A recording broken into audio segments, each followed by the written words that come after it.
And now, weighing in out of the blue corner, Josh the Punk Thompson. 100% agree. And on the other mic, he weighs in from the red corner, Big John McCarthy. Welcome, everybody. What is that? What did you say, Josh Thompson? I'm interrupting the show. We want to welcome everyone to the new edition of the Weighing In podcast. This is our midweek edition where we're going to talk about the PFL. Roray Macdonald coming back for his second fight in the PFL. We've got the UFC coming up with Dan Ige against the Korean Zombie in the main event. They had a great show with the pay-per-view last week. Now they get to give us something, a little free fight. We can also talk a little bit about the stare down between Tyson Fury and Deontay Wilder. That wasn't a face-off. That was a staring contest. So we'll talk about that. I'll give you a little story behind it. How you doing, my brother? I'm doing great. What do you think about the background, man? What do you think about my new background? Your background is fantastic. Let's go. Talk to me, Goose. That's now what I you have know. no more shirts of ours, though. No, I don't. I do not have any of them. I do not have any of them. There's even some below you can't see. I've got to figure out a way to do this. So I got to be closer because you're so close, you know? So I've got to be kind of in the same I can't go any further back. Frame. I know I've got to be kind of in the same frame. You know, I'm going to set this studio up a little bit better because when Podcast Dave was here, it was a freaking disaster. So now I've got to come in and just get it all organized and just make sure that it's all cool. And I will one of these days. I might get rid of this brand new seat I just got and maybe switch over to I might do a standing desk. So you're going to do a standing routine now. A standing desk. Yeah. I might do a standing desk, and then I might even have a walking treadmill while we film. All right, we're talking. There's a nerd alert going out right now because you're really going off the deep end. I've decided that you guys are haters. That's what I've just decided. You guys are now that Dave lives 2,000 miles away, all he does is talk shit through text now. Okay, and you've always just done talk shit. That's why we're so close. Now I can laugh without killing myself, so I'm feeling pretty good right now, man. All of you guys have no idea how much shit John talks to me. I swear I love it. That's why we've become so close. If you guys want to know what locker room talk is, just hang out with us for 20 minutes. It's freaking hilarious. Sir. That's what friendship's all about, man. This is. Okay, so the crowd goes wild. Josh Thompson. Big John McCarthy, and then Podcast Dave, boo, boo. Everybody was upset because Podcast Dave dropped the ball last week, and I don't know what he did. I can't remember, but CTE, ladies and gentlemen, CTE. Let's get into this. Let's get into this PFL stuff. Let's go. Roray Macdonald. Let's go. Gleison Tibau. Fighting the largest man on the face of the earth. Enormous. Thank God he's not at 55 anymore. He's at 70 now. But he's still probably walking around about 215. Making that cut. Before the fight, yeah. Jeez, man. He's enormous. I swear. True story. As if I would lie to you guys about this, but true story. Okay, John likes to say true story. And I'm like, John, why would you lie to me? Why? Why do you have to say that? But I was with AJ, Anthony Johnson, cornering him one time for one of his fights. I want to say it was when he fought Luigi Floravante. And oh my God, poor Luigi. Yeah, it wasn't good for him. He is a good guy, man. He was a good submission. He was guy. A super nice guy. He was cool. He was cool as hell. Especially when he realized that AJ didn't make weight. He was pretty cool about it. But that being said, we were all walking from the sauna. And Gleison was literally being walked hand in hand with two other guys, to the weigh-ins. I was surprised. And then I'd say every 10 to 15 steps, he would stop, take probably a good 30 seconds of just to stand there for a second. And then they would walk another 10, 15 steps, and then they would stop and then do it again. That, ladies and gentlemen, is what not to do when making the weight. It's just not just for safety wise. Look, I understand the weight cut thing. I get that part of it all. I mean, I've been cutting weight since I was about 12 years old, but it was never large amounts. The most I ever cut was, I cut 28 pounds. I was going to say, what about kid? The Kid Yamamoto fight. Yamamoto fight. That was the one that I cut the most weight, but I took the fight on 2 weeks notice. I cut 28 pounds in 24 hours. That was the worst the worst decision of my life. Yeah, it was. But it was actually what got me into the UFC off that fight, even though it was a no contest. But it was one of those fights, that I was like, hey, I had the opportunity. Like everyone was going to be there. That fight itself. Sean Shelby was the matchmaker. Him and his ex-wife. They were the ones that ran the show. They had a big time money backer. Dana White was there. Joe Silva was there. I want to say the Fertittas were there. I'm not sure. But anyways, it was a lot of UFC people there. They were there to sign almost everybody that was on that card. Lawler came off there. Cabbage Carrera came off there. Pete Spratt, Dwayne Ludwig, Yves Edwards. What's it called? Who else was on that card? There was a ton of fighters on that card, man. So Kid Yamamoto and myself, we fought. There was a ton of guys. It was called Shogun. It was a fight in Hawaii. I'm like, who the hell wouldn't want to go to Hawaii? I was like, yeah, sign me up, man. 2 weeks notice, fight this guy. It's 143 pounds. And I got to make that weight. I was like 169, 170, something like that. I'm like, yeah, no problem. Got this. Yeah, went for it. Did it. Pulled it off. Pulled it out of my ass. It was good stuff, though. Pulled it off. You kicked him in the balls. That's all right. Pulled it off. Got me signed to a long-term deal. That's all that mattered right there. Just got me signed to a long-term deal. That's it. Solid ass kick right to the fucking pills. Ended that fight. I didn't realize he was so small until I saw him in person. That little shit was running around. Rest in peace, my friend. But he's a legend, man. That guy's amazing. But not only that, but he was tiny. He was so small. Like, man, for me to make 143 was like cutting a leg off. It was so bad. It took me probably a good 2 months just to get my normal weight back up to like normal, like just to walk around. I mean, like, and to look physically fit. It just was weird. But he was tiny. He was short. There was no way he should have been fighting at 43. He was probably a 25 pounder. We got to remember, I mean, he knocked out a ton of guys. Yeah. I mean, he fought Rumor Sato. Not Rumor Sato. He fought the kickboxer. God. You're talking about Masato. Masato, yes. Yeah. He fought Masato, dropped him, lost the fight, but he dropped him. Yeah, he fought him. He dropped him. Did he knock out? He knocked out Hoyler, correct? Yep. No, that was Genki Sudo. That was Genki Sudo that knocked out Hoyler. He knocked out Genki Sudo. Yes. I mean, just great, man. Like, he was phenomenal, dude. He was such a stud. He was. Just the K1 days, the old, Shuto days, all that. So he was a stud. I think his sister was an Olympic medalist in wrestling. His whole family.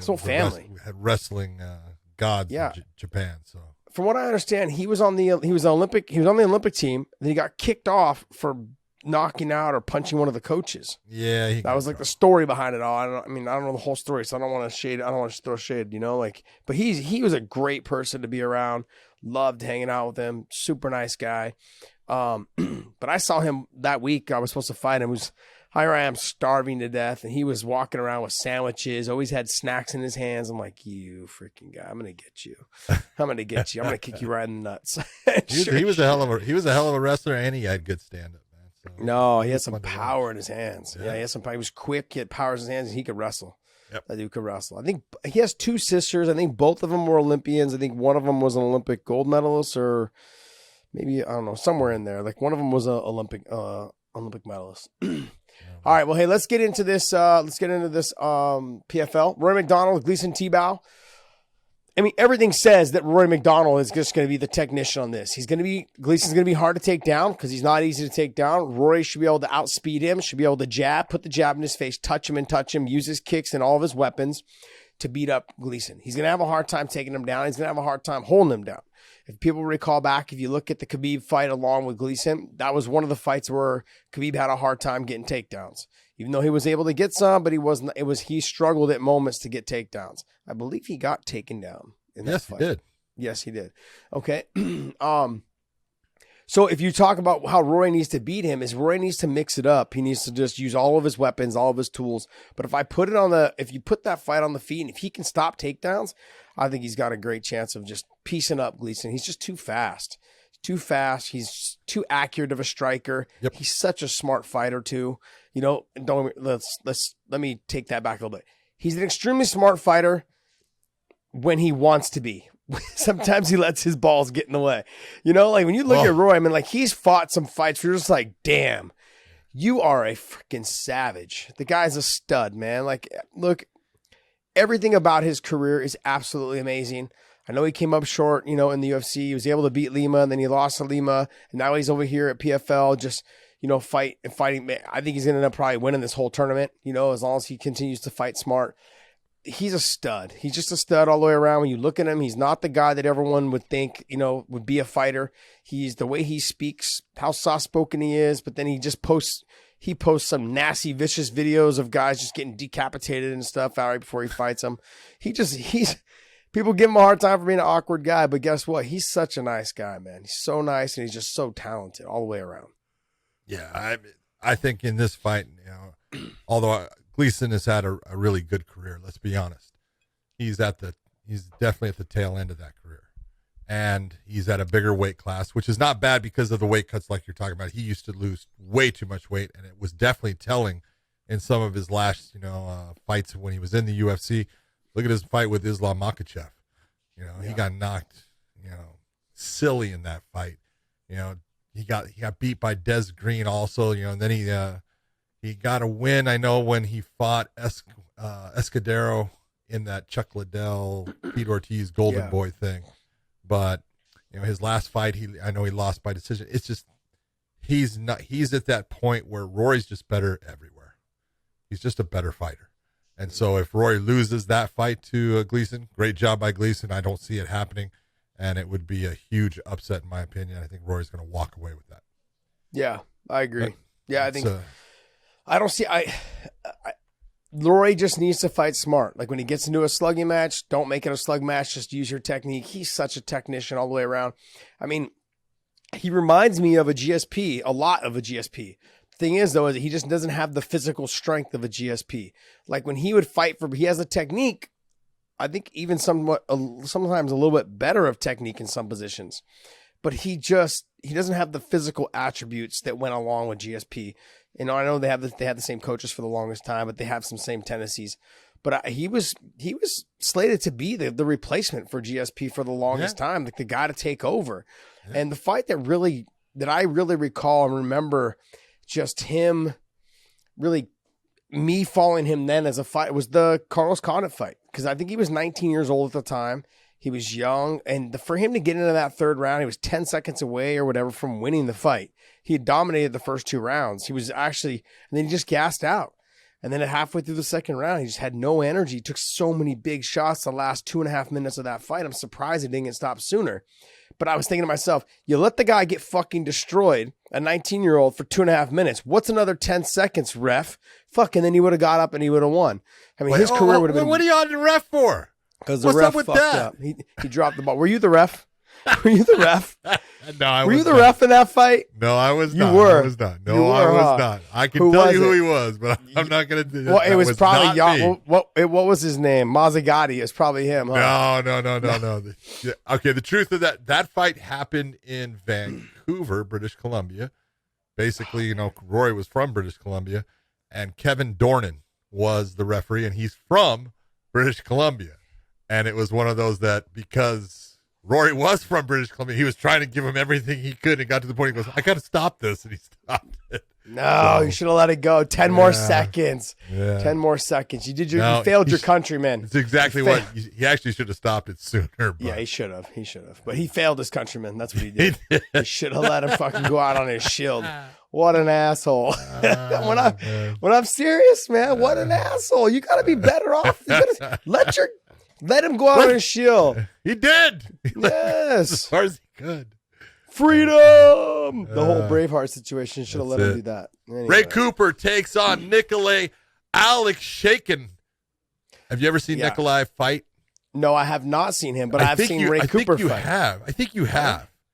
Well, he fought Ben Askren, I believe, in one. I watched him fight. He went all the way, went 5 rounds with Ben Askren. I think it was 5 rounds. Might have been 3. But he went the distance. He lost a decision to Ben Askren. That's the first time that I watched him fight. And up until Ben got a hip replacement and went to the UFC with a fucked up hit and everything, Ben was undefeated. So that would explain that he lost to Ben. No kidding. But I mean, he can wrestle though too. He's got good wrestling. He's got good stand up. But the big difference is Ray Cooper's coming into his own. Ray Cooper's got power in his hands. He is he's a stick of dynamite ready to explode at all times. And now he's even pulling off submissions. His last fight, he pulls off the submission. So you look and you go, he's just getting better. It's going to be it's a good matchup because Ray's not going to be able to just bully, Nicolay around as far as, toss him around when he wants. But I think that Nicolay's going to have a lot of problem with the power of Ray Cooper. Yeah. A lot of people are going to have a lot of problems with Ray Cooper's power. He's got some freaking dogs, man. He's just heavy-handed. He's constant pressure. He waits for you to make a mistake. Like, he puts the pressure to the point where you make a mistake, and then he just pieces you up. A freaking 2-piece in a soda, baby. He just touches you, and people just can't handle his power. His dad was the same damn way. His dad would just walk you down and just piece you up to the body and then rock you and knock you out to the head. That's why I never wanted to fight that fucking guy. I was supposed to fight that guy like 5 or 6 times, his dad. I'm like, no, okay, it's a hard pass, bro. I already knew he was hard to take down. I knew he had better boxing than me, and I was like, yeah, no, I'll just pass on that.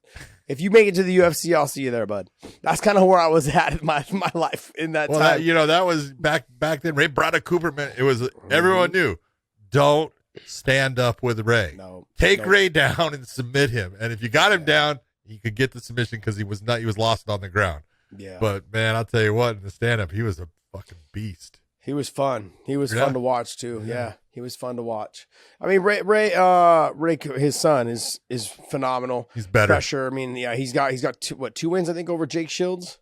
I think he's got 2 wins over Jake Shields, which is crazy because we've seen some of the best guys in the world, guys like Robbie Lawler, all those guys, not be able to, Dan Henderson, not be able to take down Jake Shields or not want to take down Jake Shields. Are you kidding?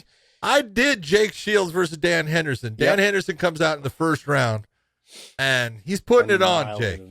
Putting it on him. Put him on him. He fucking annihilated him. I'm surprised Jake didn't die. Exactly. And he makes it through the round. And from that point on, I would say that Dan Henderson for the next 20 minutes, out of the next 20 minutes, was mounted for 18 of them. Mm-hmm. That's how it was like, whoop, down, mount. I was like, are you kidding me? It was like, he just annihilated Dan. Couldn't hurt him, but there was no finish. There was no, that's the thing. Like, there was I know Jake that. was like, I'm not giving up this position. Oh, exactly. I'm not giving up this position at all. I'm just going to keep touching you. And, here's the signature part of Jake Shields, and I love me some Jake. Jake's a great guy. He helped me train a lot for a lot of my fights at AK. He'd come down and train. But when he would mount you, and even in training, he would go, but there was like no power behind any of it. He was just controlling the position. He's a stud, though, man. That guy, he's got 3 moves in jiu-jitsu. Yeah, and they guillotine. work he got the guillotine, the arm guillotine, and the sweep, and the way, actually 4. And then the way he passes guard, the knee slide pass, or the knee to 3/4 mount, and then the full mount. He's got the same moves every single time, and they fucking work. I've seen him compete. You can't stop him. You can't. I've seen him compete against top-level black belts in jiu-jitsu. Black belts. And I've seen him compete against them. Just everyone's like, oh, yeah, Jake's going to get killed. He goes out there and make them look like they fucking never did jiu-jitsu in their life. Yeah. I'm like, damn, this guy's good. Roll with them. I've had people here at my gym from other countries, teaching seminars and things like that. And Jake's come in to roll with them specifically because he heard they were in town. And he's made them look like they fucking, like, they couldn't do shit to him. Sure, they nullified each other. But Jake's an MMA fighter. He's not just a straight jiu-jitsu guy. And these guys are just training nothing but jiu-jitsu. Stud. Ray Cooper, I think he's finished him once and went the distance with him, or he finished him both times. Can you click on there? I finished them both times. He did finish them both times? Both? TKO and TKO, yep. One in the first one. Yeah, TKO and TKO. Yep. Jeez, man. Vicious. Second round, first time. First round, the second. Jeez. Just nasty. He's a fucking savage. But hey, he's fun to watch, and you guys got to keep an eye on him, man, because I'm telling you guys right now, there's certain fighters that we're going to speak highly of. To me, I feel like he's one of them. He doesn't get enough credit, and he's always a fun watch. Always a fun watch. I'd like to steal him to Bellator. I'd like to steal him over there. Get him over. I like him a lot. Who else in here on this card? You got, I think an interesting matchup on this card is Cesar Faheya against Chris Camozzi. Chris Camozzi is the guy, man. fought in the UFC for a while. He's got a good ground game. He likes to stand up. He was actually fighting in Glory for a while. I recall that. Faheya's got pretty decent stand up. He's got a really good submission game and stuff, but that's an interesting matchup. I think just because of the way that Chris goes after the stand up. We'll see if Chris can actually hurt him on the feet. If it goes to the ground, obviously Cesar's got the advantage in the fight, but it'll be interesting. But Chris he's not easy to take down. You know, I mean, a lot of his career he spent trying to defend the takedowns. He was always known for his striking, you know, and keeping it on the feet. And the guys that could get him down, he was able to kind of sometimes weather the storm and get back to his feet. He's just not the same fighter after he's taken down. His striking starts to slow down a little bit, which is most strikers, just to be honest. His striking starts to slow down. His technique starts to go a little bit out the door, and you know, and nothing comes out clean and fast and explosive anymore. So, but he's talented. He's always, you know, he always comes ready to fight, and those are the fighters. Even though like maybe they're not considered like in their prime anymore, whatever it is, but they're still fun to watch. I love watching. You know, I love watching fighters that have come out and just they've had their moment in the sun, but they still bring it every single time. And those are the fighters that I just enjoy watching. Chris Camozzi is fun to watch. You know, obviously Vinny's good on the ground. He's just got the same problem every single time. If he can't get the submission early, he just slows down. Yeah. You know, it's like it's not, and he's okay with accepting that bottom position a little bit. How Douglas Lima did. I don't see Vinny winning that fight. Yeah, but the thing with him is it like he just got. Is it just because, like, let me ask you this. Do heavyweights just have a hard time dedicating like an hour of their time or 30 minutes of their time to cardio? No. Because they fucking seem like they're never in shape. Okay, here's the difference. It's simple. You're a heavyweight, so I want to hear what you have to say. I'm you're being probably honest. a super when heavyweight. You're talking about fighting. This is what people don't get. Super it's heavyweight. like, well, you know, there's differences when if you're John, talking you're about super heavyweight, John. We know. I'm definitely super heavyweight. But if you're That's talking why about, they call you Big John. if you're talking about different, I'm not even close to this big, man. I'm slimming down. Oh, geez, that's fun. But heavyweights moving your body takes a lot more energy than moving, you know, that of a lightweight's 155 pounds. You're carrying usually over 100 pounds more that you're moving, and it's like if I put a 100-pound vest on you, how long are you going to last in that round? You're not. Because it's a lot of weight. Now, obviously, it would have to be altered to be, you know, percentage-wise exactly the same, but you're just carrying more weight. So your ability to have those moments of blast, you're burning a lot more gas to get that blast than the lighter weight guy. And so you have to be careful with it. And big guys, if there's one thing about big guys that, you know, I've figured out, mentally when they get tired, they start to fall apart. They just start to, you know, it's not that they quit, but it's they wait. I'm going to wait. I'm just going to get that breath. And they never get the breath. It never comes. It never comes. And so they're waiting, and it just waits. And it just happens sometimes with heavyweights, you know. It's, you know, sometimes you feel good and you have energy, and sometimes it's like, man, you get tired and you're tired right away. And once they're tired, it's usually not a good thing. That's why guys like Kane did so well. Oh, yeah. You know, he was able to take and put a pace on guys and break them down physically as far as push them over the edge and just dismantle them based on he was always able to maintain that pace at the weight that he was at. It didn't bother him. So big lungs. Got to give it to him. His career, I think, would have been way different had he not lost to Verdum. I think after that fight, I think something happened, I think, with him just mentally in terms of, I know he had some back problems. You know, he had back surgery twice. I would really say that, you know, everyone's got their thing that they're, you know, they have that's makes them good, and everyone's got something that it's a problem.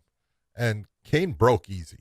Now that's not his fault, but he got injured a lot. He got injured by things. Oh, okay. I thought you meant like he broke mentally easy. Oh, no, never broke mentally. He broke, you know, I was like, physically, absolutely not. Physically, he broke down. You know, his back was always bad. From the moment that he started fighting, I was told he's got lower back issues.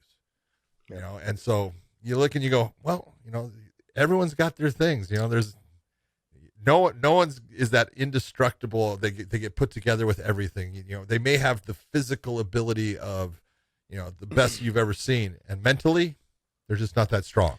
Kane mentally was actually strong. He's a Fucking strong dude stud. mentally. Yeah. Mentally strong. And physically, he had his attributes. He wasn't the strongest guy. He had good technique, No.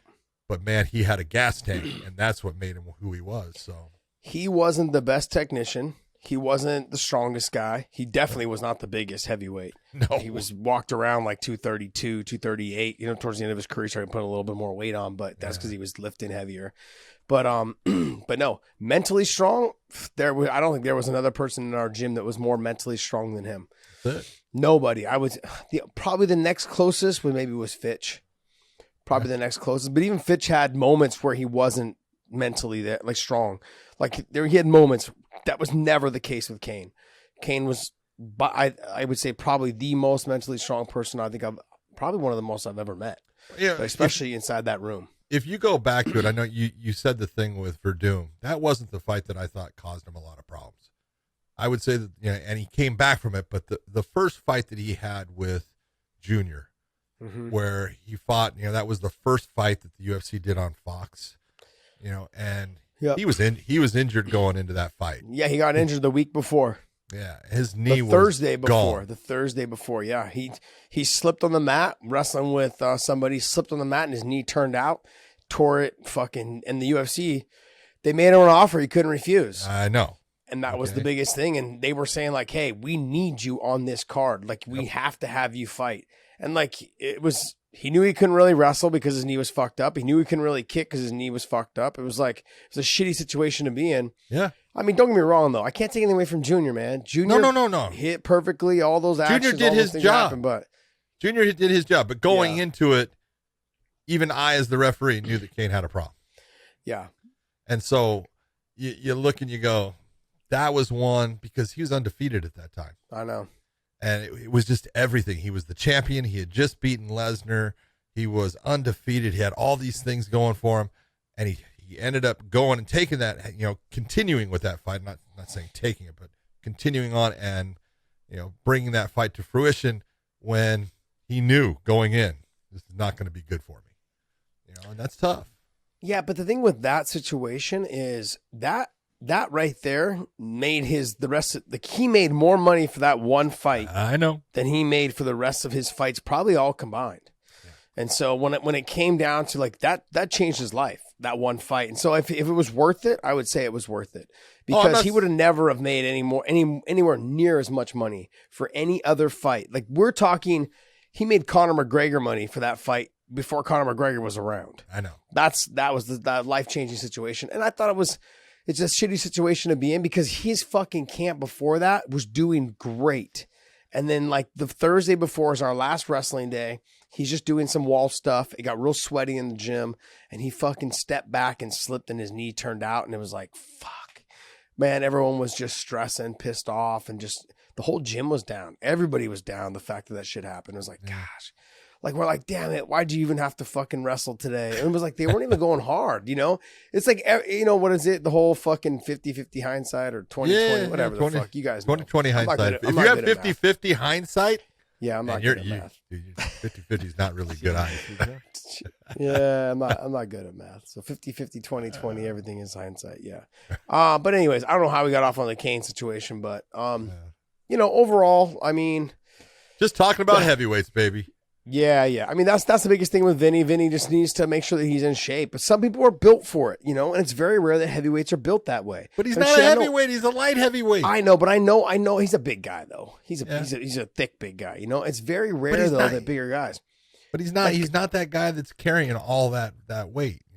Trevor Prangley wasn't a big guy either. He was big, but he wasn't that big, and motherfucker could never get in shape, no matter how much running we did. I swear that guy. I made him do all the cardio that I did for his Jeremy Horn fight. After the first round, he looked like he fucking died. I swear, I was like, "What is wrong with you? I know you're in shape. What is wrong with you?" Fuck. I mean, the only thing that separate him. Like between him and Mike Van Arsdale was like in the corner, throw the fucking towel in. I'm done. I'm not going back out there, Bob. Fuck you. I ain't going back out there. And fucking, and Trevor would be just, God, I don't want to go back out there, bro. All right, I'll go. You just lumber out there. And it was the physical dominating strength of Jeremy Horn. Everyone knew about it. Yeah. That's what did it. I thought Trevor won that fight, by the way. That sucked because if he'd have won that fight, he would have got a title shot. And that's what sucked. Felt bad for him. But I don't think he would. I don't think he would have wanted to fight Chuck because Chuck was the champ at the time. I'm like, that's not really what the fight you want. So, but still, would have been great for him to get at least a shot at the title because he would have been next. Because he beat Travis Lutter. He beat somebody else. Oh god, something Stout. I think his name was something Jeremy. No, Curtis Stout. Curtis Stout. He beat Curtis Stout. Then he beat Jeremy Horn, or he didn't beat Jeremy Horn, but he should have beat Jeremy Horn. He beat somebody in the middle there, I think.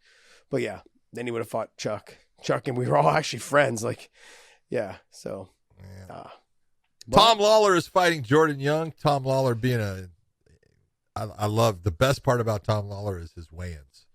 He usually comes dressed for something. I love the stuff that he does, but he's getting up in age there, and his weight is now he's light heavyweight. Jordan Young is, as you would say, long, tall, and lanky. He's actually good just about everywhere. That's going to be a tough fight, but good luck to Tom Lawler. I hope he does well. I don't know if you guys ever heard the story, and I'm gonna go out on a limb and tell it to you guys anyways. I'm sure Kyle Kingsbury. Don't go too far out on a limb. You could fall off and break your ribs, dude. Yeah, not all of us carry a chainsaw and climb the ladder to go do that, buddy. There was a show in San Jose. I would think it was the show that was on a Wednesday, a UFC fight that was on a Wednesday. I think it was that one. And Jeremy and Tom Lawler and Kyle Kingsbury are on the same card. And the two of them had this bet on whoever would win. Like whoever won their fight, whoever lost their fight had to walk around with a vibrator up their ass at the after party. Oh, Jesus Christ. I think they both lost. It was great. I think they both had to walk around the fucking after party, and you see them both you see them in the corner occasionally, like you sure making that, little. You like sure that wasn't when faces? they fought? Because didn't they fight? Kyle Kingsbury? I don't think they fought. No, they didn't. Did they fight? Did they? Yeah, I think they. It might have been when they the fought. Ultimate Fighter finale. It might have been when they fought.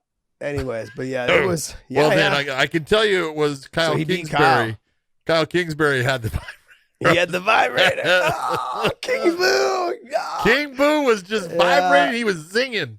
I got to give more details on that fight, on that whole situation. But yeah, King Boo was telling me the story one time in the locker room, not in the shower, ladies and gentlemen, but in the locker room. He was telling me the story about the situation. I thought it was a San Jose fight card. Was that it was a finale, so it wasn't in San Jose. Yeah, that would have been in Vegas. Interesting. Yeah, that would have been in Vegas, right? The Pearl or some shit. Yep. Back then. Anyways. Hard Rock or the Pearl. Hard Rock or the Pearl, yeah. Anyways. What was it called at the Hard Rock? What was the...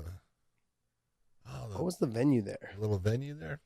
It was a cool little venue. Yeah, it was great. It was a cool little spot. Except, man, it was loud in there. Yeah. I used to get a headache every fucking time. The joint? It was one of those. The joint. It was one of those. Was it the joint? The joint. That's right. It was one of those things though, which was great.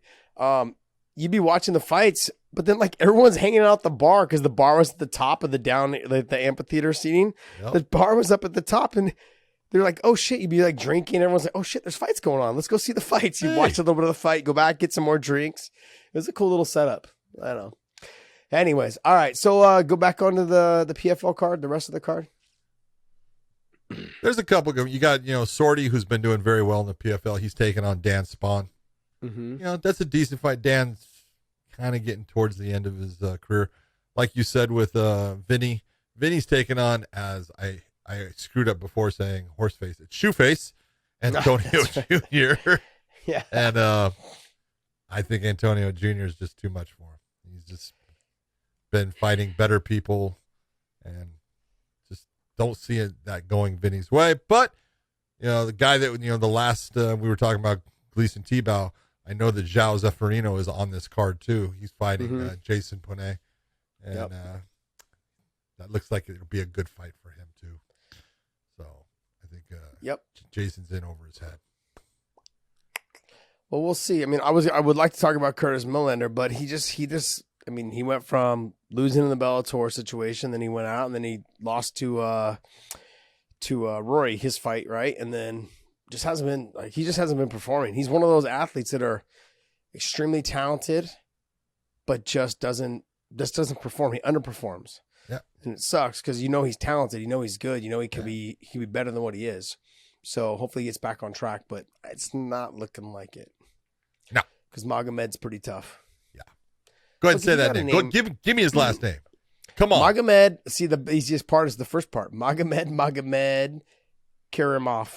There you go. You're close. Yeah. As long as I don't have there, to say baby. fucking the girl's name from Bellator. Fuck, we're good. Jeez. Can't remember it. Just say Marina. Marina. Everything's Marina. I'm going to go by first names from now on. It's so funny.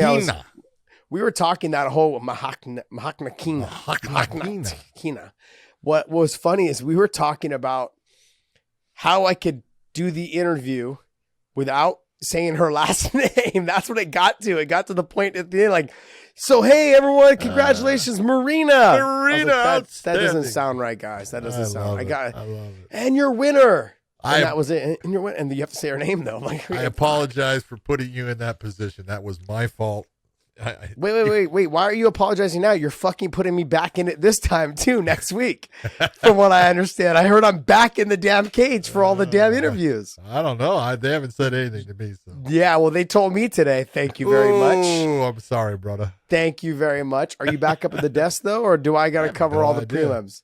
I'd rather run down. I'd rather run down than cover all the prelims.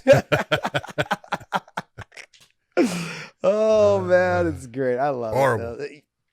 John, I got to tell you, and I've said this to I don't know how many people, but we have a fucking really fun job. And our production team is fucking awesome. Like our whole crew is awesome, but I mean, I have so much fun with our crew. It's crazy. Like, I'm like, man, you guys pay me for this? Psh, we don't tell them because yeah. I'm like, you guys pay me for this? Fuck. I'm like, yeah, well, shit. I shouldn't say that because I'm about to ask for a raise. But it's so great though. I love it. I love this. This is so much fun. We do that and then we do this, and I'm like, pretty soon we won't have to work anymore. Well, this is not. Yeah, time to look at this as work. This is fun. When you love your work, that's good. Yeah. All right, let's get into the UFC. All right. All right. Korean Zombie, Danny Ige. I love Danny Ige. I love Danny Ige, but we see. Here's the thing: when we start off with that, here comes the bad part. I know. Danny Ige, tough man, resilient, gritty, all those things. He's just not as technically proficient in the all-around game as the Korean Zombie. Look at Chan Sung Jung is just a dynamite fighter. Wait, that's his name? Yeah. I thought it was always just Zombie. I didn't realize. If you want to be smart, I didn't realize that was his full name. You want to be smart. Zombie is just Zombie. He's just a really good fighter. You can take a look and and yes, he's had a couple of losses recently and stuff, but his loss to Brian Ortega, man, he got hit with some big shots that after a while, he wasn't the same fighter, but he made it through that fight, which I was really impressed with, that he made it through with some of the damage that he took. But you just take a look at, yes, he lost to Yair Rodriguez. He was winning that fight. No, he was dominating that fight. That fight was his fight, and he got hit with a reverse elbow or whatever you want to call it, and, ended the fight for him. And, hey, congratulations, Yair, for a fantastic job in finishing a fight in the last seconds of the actual fight. But he was winning that fight. So you take a look at, Frankie Edgar. He just, Frankie still is damn good. And, he lit Frankie up. And I just look at this fight with Dan Ige. Dan Ige, in a lot of ways, is not Frankie Edgar, but similar as far as size, similar as far as some of the things he tries to do. And I just don't see it being a good matchup stylistically for Dan Ige. That doesn't mean that Dan can't win it, but he's definitely going to have to take some big shots, bite down on that mouthpiece, and get lucky as far as landing that big shot that hurts Zombie, that may not put him out of the fight, but alters what he's able to do for the rest of the fight. That's what Ige needs to do. But it's a great matchup. I love both competitors, and it'll be fun to watch. Yeah, look, I'm not going to count Ige out because I think I think he's got a good chance if he continues to put the pressure. If he threatens to take down a lot, his stand-up is where he's going to lack. He's going to take some big shots, and whether he can take those shots. He does not want to be on the ground with the Zombie. You don't think he wants to be on the ground with him? No, that is not a good I don't think he wants to be on the feet with him. I don't think he wants to be on the feet with him. That's the thing. So where does he win the fight? See, to me, I feel like Dan in the top position will have a good chance. Okay. Dan on the bottom is not a good position. Obviously. There you go. I don't think that as Okay. well. I think on top though, I think Dan's going to press him to the fence. He's going to try to dirty box him, Randy Couture him, and then if he can't get him, then he's going to eventually try to work for the takedown. He's going to try to keep him pressed there. Dan on the outside in the stand-up position, it's not a good position for him. Korean Zombie possesses too much power. He's going to take some shots. He does take shots. He's technically not as tight with his defense on his boxing. He's going to have to be careful in those exchanges. And, I mean, you got to remember, he was piecing up Yair, and Dan Ige is not Yair Rodriguez on the feet. And he was touching Yair all over the place. Yep. So, I think the only position for Dan to win this fight is to keep him pressed against the fence, dirty box him, grind on him, but you can't hang on him because you're the smaller guy. So that's the thing. Is you got to get him to the ground and get him to the top position. If you can get to the top position, I think he's better than him in terms of putting the weight on him, being able to try and pass. Dan's good on the ground. I've grappled him a couple times. He's good on the ground. He's technically pretty sound.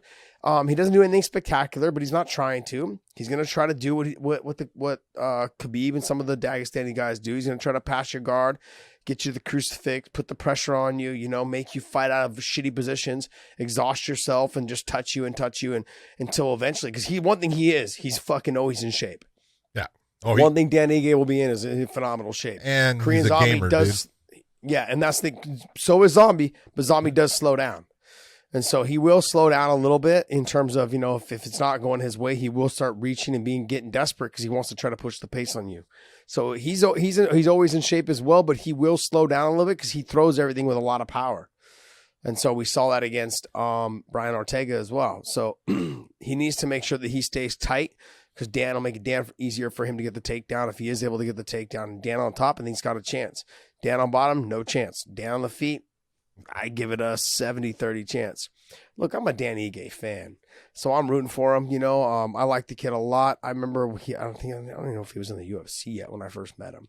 Great kid. Worked for Ali as an assistant, training him full time. He's a good kid, really nice kid, man. So I cheer for him. I root for him, and wish him the best, man. Good luck. It's gonna be a tough task, but I think he might have a chance. I say I give it a 60-40, which is better than a 70-30 or an 80-20. See, my math skills are getting better.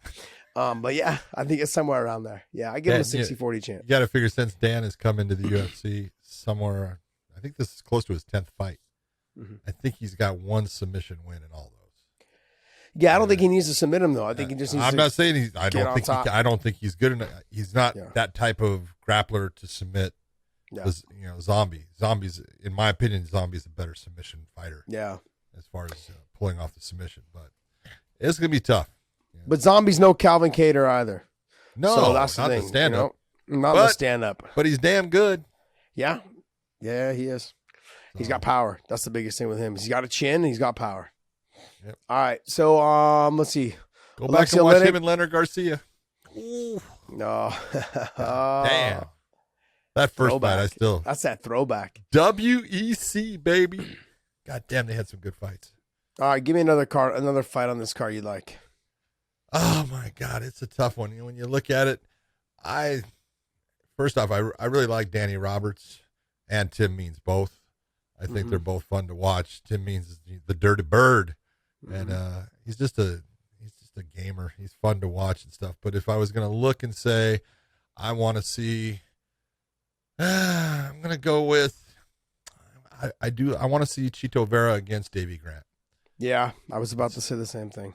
Chito Vera against Davy Grant, he's a gamer too. He's tough as nails, and Vera he's sharp in the stand up.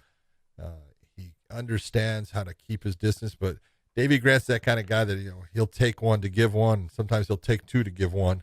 So he's going to push. He's going to be right in the middle of Chito. So it'll be fun to watch. I think that's going to be just a good fight.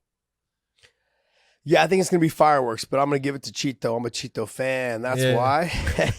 You're a homer. Chito, yeah, I am a little bit of a Chito fan. Chito trains at Ruka, and I know a lot of guys out of that Ruka gym, and so Rockhold's there right now. Bisbing's out of there, and some of the other guys that I know that are out of there. So, but that whole crew that trains there, I think, and Mackenzie Dern, she's out of there as well. But they're very focused on what they're doing at the gym. They great personalities, great atmosphere, great people to be around. He's very lighthearted. You know, you see a lot of the videos that he does with Rockhold, and they're fucking hilarious. The two of them, it's like big brother, little brother, but Chito's like the more mature one. So it's just fun.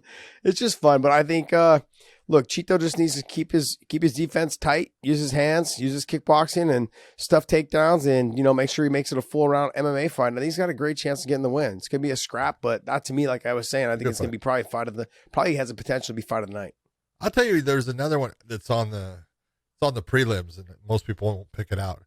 But there's a guy named Matt Semmelsberger against Chaos Williams. That should be a fun fight. Semmelsberger. I forgot about Chaos. He's tough, and Chaos has got power. So that one it's sitting there, you know, on the prelims and stuff. I think it's gonna be fun. I think it's a good matchup. I like what they were thinking when they put that one together. I forgot about Chaos Williams. Yeah. Dave, can you click on Chaos for us? He lost his last fight, you know, after having the big knockout win. Yeah, but scroll down. He's so tough. See his record. Be fun. I'm trying to think. Oh, Faheya. He lost to Faheya. But he knocked out Al Hassan, so he I don't know. He knocked out Morano too, Alex Morano as well. Yeah, take a look at the times on those. Yeah. Absolutely fucking amazing. I love that. I wish I could have done that at some time in my career. Oh, the one thing it does tell you is that he's got power. You know, there's some snap there. There's no doubt about it. You can't sit there and go, oh, yeah, because if you're looking at, you know, Alex, you know, that's the guy that, you know, Cowboy fought in his last fight. Yeah. To beat Cowboy, you know. So Cowboys put out a couple people, couldn't put out Alex out. So obviously Chaos Williams has some power in his shot and stuff, you know, and obviously anyone can get hit in the right spot and go out, but you know, not Cowboy Cerrone. Doing it twice in a row tells you he's got power. Not Cowboy Cerrone though. What do you mean? You were saying Cowboy. Were you talking about Cowboy? Fought Alex. He couldn't put Alex out. He lost to Alex, where Chaos Williams knocked Alex out fast and then knocked out Al Hassan. When you do it twice in a row, it's telling you he's got power. Gosh, I'm so envious of people that have power. I swear. I went my whole damn career trying to knock dudes out. I think I had a handful of people, but I mean, shit, it sucked. You just knew when you landed a clean shot, nothing was going to happen. Well, I wish, you know, I'm telling you right now, okay, you didn't have power, and I know we're always saying the thing about Nate Diaz, but look at when you hit Nate with the kick, you heard it, gave him a 2-piece, and then gave him the soda on the ground. I wish Nate would have he gave the 2-piece he heard him. He heard Leon. He forgot to deliver the soda. It was crazy, John. I'm sitting there yelling at the fucking TV. I was yelling too. I'm going, go after him. Don't point at him. Go after him. Stop. Like, what the fuck are you doing? Like, you're laughing and you're pointing at him. Fucking get after him. And you know what? Let's be honest. Okay, you take a look. Yes, he lost. All that stuff. He didn't lose. In people's minds, because of that moment, he's a winner. Doesn't matter. I love him. Dude, he just fucking, if anything, he upped his fucking stock. Fuck yes. He's like, yo, show me more money. Like everyone's talking about like what's next for him, man. We talked about this already, and a lot of shows stole what we talked about because that's what they do. Oh yeah, Ariel stealing what we said. Well, actually, you're the one that came up with it. Yeah, it was their last show. The DC and Hawani, like it was their last show. Like I said, there's levels to this game. They're not on our level. That's why they had to. They realized they were just wasting time and money, so they decided to wrap it up and fold it up and take it away. I don't know. DC didn't quit. Ariel quit. I love me some DC though. I'm gonna see DC on Friday on the golf course. It's gonna be hilarious. I can't wait to see how he actually plays. Dude, you've got to, you know, okay. His driver swing is like Charles Barkley. Oh, I swear. Somewhere in there, you got to mashy his ball. For sure. I'm just right over with my golf cart. Like many times. Golf cart. He won't even realize. Kick that thing to the side, mashy it down.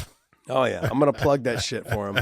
Drive over the golf cart, fucking step on it, all the shit that we do. Tricks of the trade. Yep. There's no doubt about it. But I'm gonna get video of him fucking hitting off the tee box though, because everyone keeps telling me he looks like Charles Barkley. Oh, does he have the hitch? He has the hitch. I heard he might even have 2 hitches in one swing. Oh, that's Barkley then. Barkley will give it that. Oh, I love it. It's I love brutal it, to man. watch. It's going to be fucking great. I love it. He wants to hit that ball so hard. All right, guys. Hey, go to mybookie.ag. Use the promo code weighing in. And MyBookie will give you a little extra spending cash. And there's some fights to bet on. We just talked about the PFL. We just talked about UFC, and there's obviously some other events coming up as well. So check it out. The hockey playoffs are still going. John and I are hockey fans, and we've been following up with the hockey. So you guys check on those. Just, if anything, just bet overtimes. You guys will win. Okay, so just do that. That was my overtime. thing. It's been overtime city Bet this whole, and overtime. yeah, I made a couple $1,000s already because I've been betting overtimes on my book. Telling you, man. So go there. Then if you guys are into basketball, hey man, check it out. Check out the odds there. I don't follow basketball as much anymore. It's just too much for me to keep track of. But Just too much. I love me some hockey, man. And I never followed baseball, just to be honest. So until it gets to the World Series, sorry, man. But 182 games. Who the fuck is watching 182 games? And then they're sitting here. 162. Whatever, it's all the same. After 100, who gives a shit, right? So that's the It's all truth part of your it. math. Yeah, Dude. like let's be honest. And they're There's sitting something- here. They just started this whole new. There's like a new thing. Like you get a 10-game suspension if you're a pitcher. If you get stuck with the gooey shit, the pine tar and all that shit, Yeah. you get like a 10-game suspension. Then it goes up every time you get busted after that. As soon as they started implementing those as suspensions, people started hitting the ball out of the park. They'll let you know these guys have been cheating, man. They've been cheating for decades. I mean, don't get me wrong. Josh. Pine tar's been in the baseball Josh. game business since for 140 years. It all Baseball. comes down to the same thing I've always said. If you ain't cheating, you ain't trying.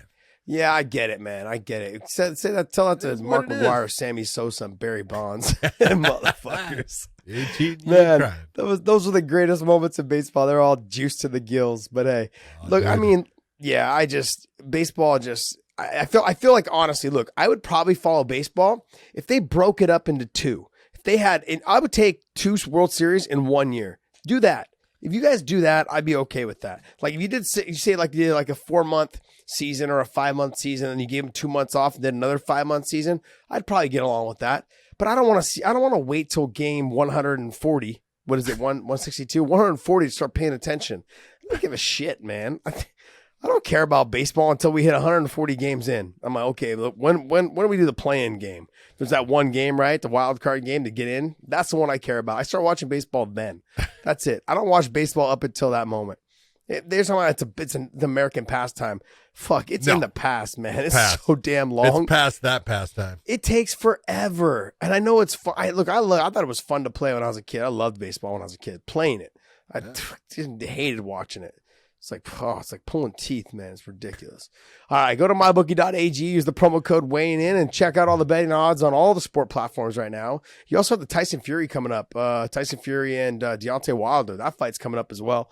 They got lines on that, so pick that up. But hey, What's that, John, let's 24th? talk about that. Let's talk about that staring contest, because was it first to blink or was it first to walk away? Because that shit was 5 minutes long. And if one of them didn't blink that long, fucking savages, man. Straight up savages. The first thing you have to love is Tyson Fury coming out with no shirt on. He's got love handles that fucking make mine look fucking pathetic. I love it. Okay? It's awesome, dude. He is just, I love everything about the guy. But this is when you talk about this face-off. This is not a face-off. This was a stare-down. But you got to go back and understand Tyson Fury. Tyson Fury is the guy, every little game, he is going to want to win. And at one point in his career, he was a sparring partner brought in for Vitaly Klitschko. And Vitaly was known to use the sauna a lot, bring his sparring partners into the sauna, and then watch them fold in the heat of the sauna. And he would always be the last guy walking out of the sauna. So Tyson Fury heard about this and told himself, I am not going to fucking leave the sauna until he does.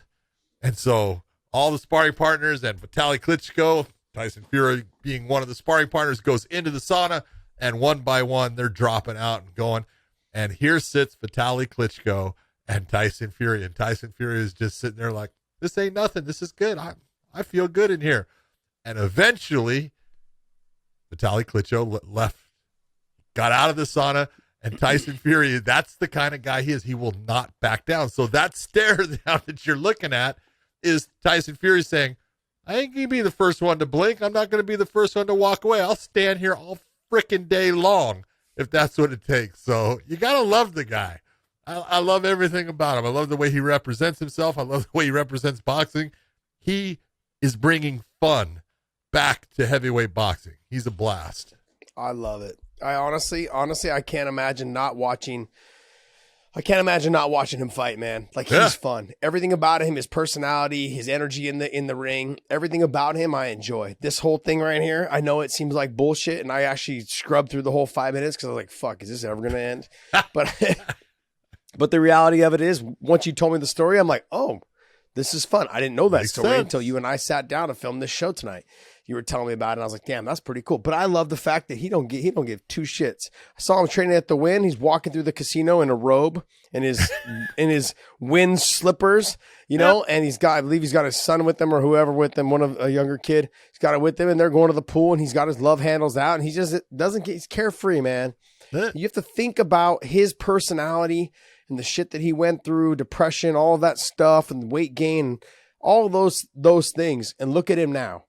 Like I think anybody can work through anything at any given time with a little bit of help, a little bit of people that care around them, and just a little bit of drive, man. He has that, and this is going to be like, even though I wanted to see the Anthony Joshua fight more so than this one, I ain't mad at this fight.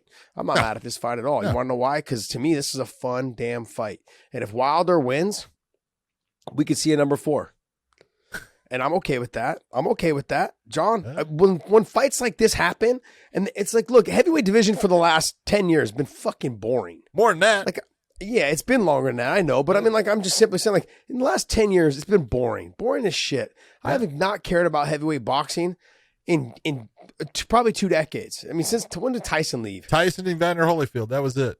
That I don't even know if that moment I cared anymore, because we knew Tyson wasn't what Tyson was. Because it was Lennox Lewis, but Lennox was the guy that a lot of people didn't, just never got. No, I never got into him. Yeah, I like Lennox as a commentator. I like him a little bit there. But bottom line is, I think the last time I really cared about an actual real heavyweight boxing match, Riddick Bowe and Holyfield. Okay, that was probably the last time I gave any two shits about heavyweight boxing. Yeah. I mean, I got a little bit into the George Foreman era when he came back, because it was kind of fun. It was like, this is George. I didn't get to watch him when I was younger. Like when he was fighting. Hey! Watch those comments. I wasn't born yet, old man. I wasn't born yet. Fucking all 80 years of yourself. You remember those days? Hey, I swear to you. Okay, I'm telling you, this is the truth. I remember seeing George Foreman. Don't lie to me, John. Don't lie to me. Tell me the truth. When he fought in the Olympics in 1968. I remember that because I loved the Olympics. I would watch them even when I was a little kid because my dad was big into them. And then I loved Joe Frazier, and then Joe Frazier fought Muhammad Ali, and I wanted Joe Frazier to win, and he did, right? And I was all excited. And then he fights in 1974 in Kingston, Jamaica. Yeah. He fights George Foreman. I had not seen George Foreman fight since the Olympics, and the one thing that I can remember. I can still remember the interview. George Foreman said, Joe Frazier is sitting there and he says, I don't care if he goes, how he comes into the ring. He says, what he does, he can fall down coming in. It doesn't matter to me. I'm going to knock him out. I'm thinking, that a baby, Joe, that a baby. All I can remember, Howard Cosell, down goes Frazier. Down goes Frazier, man, 6 times, man. I was like, oh my God, no, Joe. He was tailor-made for George Foreman, man. He was. Tailor-made. Frazier just walked right into everything he threw. Yep. I went back and watched that fight. But Foreman was an unbelievable fighter. He really was. You look at when he was young.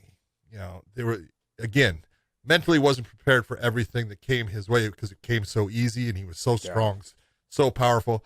But when he came back, some of the guys that he beat, it was impressive what he did at his age, and man, he could take a shot. Yeah, he did that. Didn't he do that thing after Ali had beat him? He fought 7 guys in one night. No, he did that before Ali beat him. He did that before Ali beat him. I thought he was did it after. No, he was the champion. So he takes on all these guys in one night. Then when Ali beat him, he quit. He stopped fighting. Oh, I thought he did like that afterwards to prove to people that he still had it or whatever. No, man, he did that before. He stopped fighting. Wow. it was just, he's a crazy story when you look at everything that, he went through and did. It's amazing, but, insane. Crazy, just crazy power. That dude could hit. I watched him work out one time, and he was hitting at the time. It was the water bags were brand new, and he was hitting this fucking water bag, and this fucking water bag was going scaplop and doing this shudder. And I was like, God damn, I'm glad I'm not going to get hit by that dude. Ooh. He would just sit there and wing shots. Wah, wah, wah. Man, I bet you it sounded like a waterbed when you used to jump on it, huh? Remember those old school fucking like 80s what do you mean remember, 70s, man? I had them bad boys. Oh, fuck yeah. The most uncomfortable fucking bed ever to exist is waterbeds. The worst fucking bed ever to exist. Your partner got out of bed, everybody fucking woke everyone up. knew it. Everyone fucking you're like, man, fucking never wanted anyone to stay over the house. Like, someday nope, I'll tell you a great waterbed story. Someday, just not right now. Not right now. Come on, John. It had to do with alcohol too. Don't be scared, homie. Don't be scared, homie.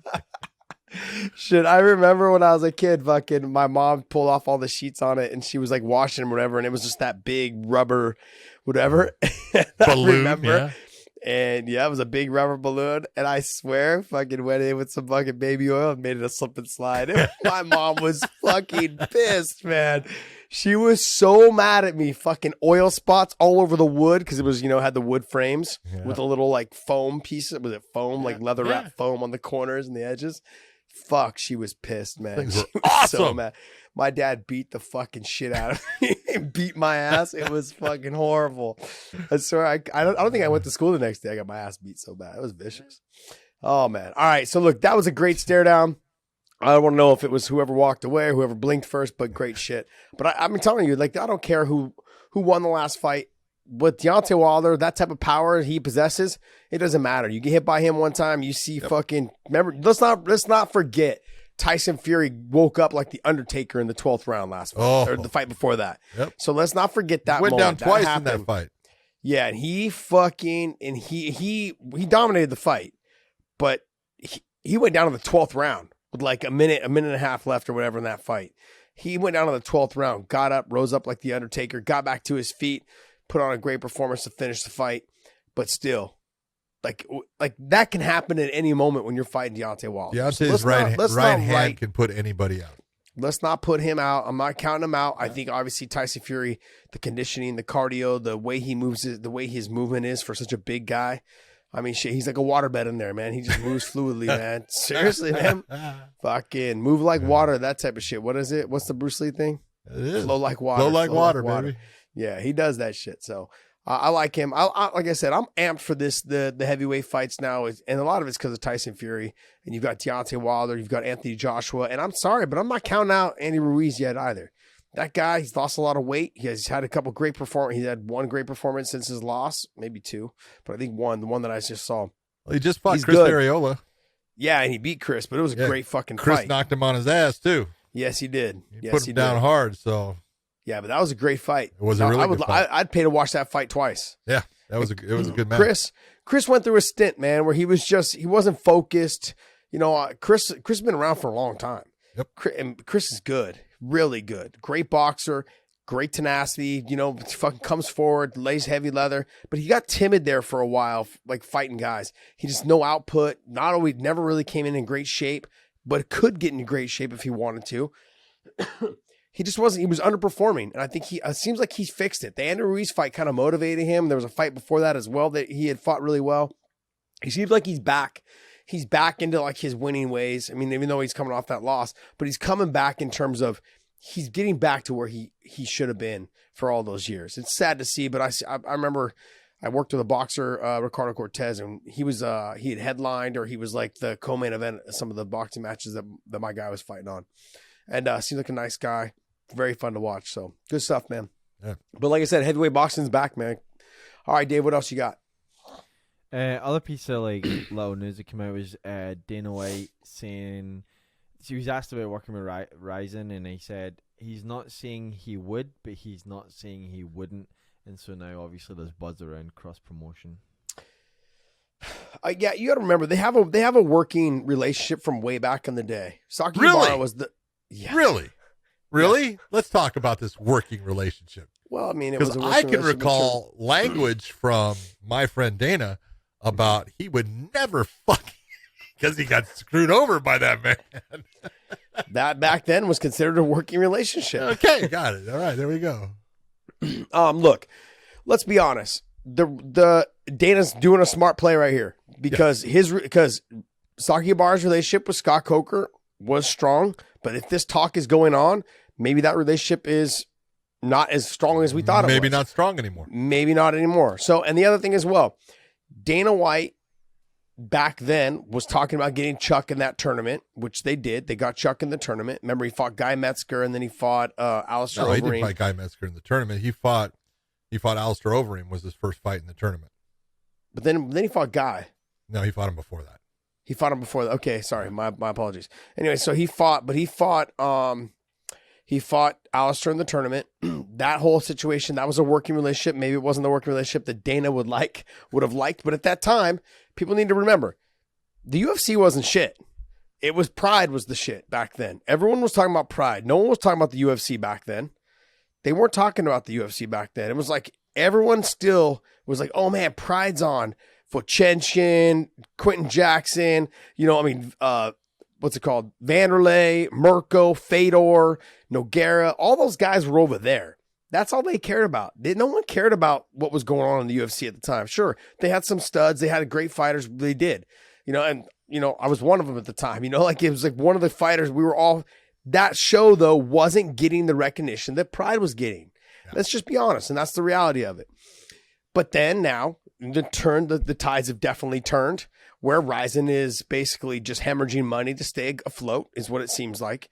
And it's a good opportunity. I think it's a good opportunity for Dana to show, like, hey, I'm in cahoots with them to take away that leg that you're helping with Bellator. That's a good, I think if he's going to do it, that was one of those situations where he's like, I'm going to show you that I can insert myself anywhere Bellator does relationships with and potentially take over. And then if it's a business decision, that's what he's doing, and then the same thing can be said about the PFL and the ESPN2 deal is that, they have some sort of working partnership and relationship where the UFC is helping to fund that show a little bit to keep them afloat, so as if to be a competitor to Bellator, as well as to show the government that they are not a monopoly.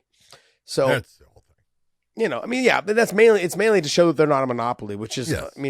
Which is kind of a mute point because let's not deny the fact they are the number one promotion in the world. It's being proven right now because of the fact that, look, they're out there doing shows, and they've been out there doing shows for the last 2 months. And they've been selling out arenas before any other venue or any other show is done. And so that's what's putting them ahead of a lot of the other promotions. The other promotions they're not doing that right now, And so, they're getting fans back right now, but we'll see. What do you think? What do you think? Look, Dana is playing here because Saki Ibarra screwed him over. Let's just be honest. Yeah. And look, if there's one thing about Dana, Dana's got a long memory. All right. He does not forget. And Saki Ibarra and him had a deal to have fighters from Pride come over into the UFC, have fighters from the UFC go over into Pride. That is why Rico Rodriguez went over to Pride and fought. Chuck Liddell went over to Pride and fought and had those things. And what did Dana get in return? Nada. A big zero. A big goose egg. He doesn't forget. So will he talk with Saki Ibarra? Yep. And will he take someone from Rizin possibly in the UFC? Yep. Is he going to give something back? That ain't happening. No. Now, would he do this to screw with Scott Coker? Yeah. That's business. I think that's the biggest reason why he's doing it. I think he is trying to screw over that relationship. And all I have to really say about that is shame on Saki Ibarra. Yeah, I can understand why you're talking to Dana because you're trying to grow your promotion and Rizin and everything, but you can't have everything. I say it all the time to people. Look, you can't have it all. You can't have everything. You got to pick your route that you're going to go. And Dana has, he's one of the first guys that I would say did that.